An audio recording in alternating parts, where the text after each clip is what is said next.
Kasaragod Kumbla toll Plaza അടച്ചുപൂട്ടുന്നതുമായി ബന്ധപ്പെട്ട കേന്ദ്ര സർക്കാരിന്റെ ഉത്തരവ് ഇന്ന് പുറത്തിറങ്ങും. ടോൾ പിരിവ് നിർത്തലാക്കാനുള്ള ഫയലിൽ കഴിഞ്ഞ ദിവസം കേന്ദ്ര ഗതാഗത വകുപ്പ് മന്ത്രി നിതിൻ ഗഡ്കരി ഒപ്പുവെച്ചിരുന്നു. അരുൺ പാറയ്ക്കൽ കുമ്പള ടോൾ പ്ലാസയിൽ നിന്നും തത്സമയം ചേർന്നു. അവസാനം നിങ്ങളെല്ലാം കൂടി കുമ്പള ടോൾ പ്ലാസ പൂട്ടിച്ചു അല്ലേ? Good morning Arun Parakkal.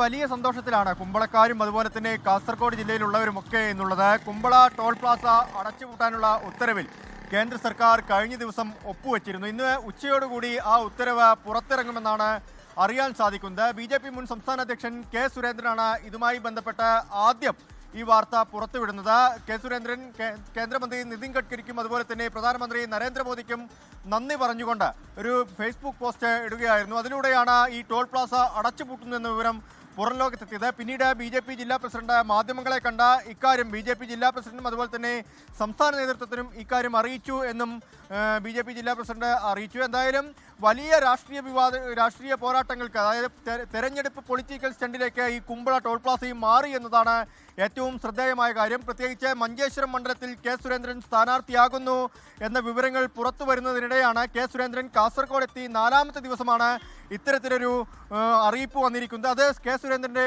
Surgical സ്ട്രൈക്കാണ് എന്ന തരത്തിൽ സമൂഹ മാധ്യമങ്ങളിൽ ഉൾപ്പെടെ വലിയ പ്രചരണമാണ് ഇപ്പോൾ നടക്കുന്നത്. ഇതിനു പുറമെ ഇന്നിപ്പോൾ നിയമസഭാ സമ്മേളനം നടക്കുകയാണ്.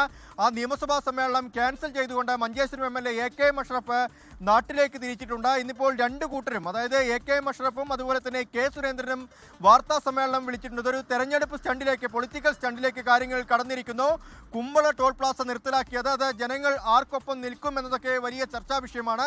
എന്തായാലും അത് വലിയ ചർച്ചയായിട്ടുണ്ട്. SKN ഏറെ സന്തോഷത്തിലാണ് കുമ്പളയിലും കാസർഗോഡുമുള്ളവർ. SKN ലോകത്തെവിടെയായാലും ഏത് സമയത്തും 24 വാർത്തകളും ഓഗ്മെന്റഡ് റിയാലിറ്റി പാക്കേജുകളും എക്സ്പ്ലെയിനറുകളും വിശദമായി കാണാൻ ഞങ്ങളുടെ യൂട്യൂബ് ചാനൽ നിങ്ങൾക്ക് സബ്സ്ക്രൈബ് ചെയ്യാം.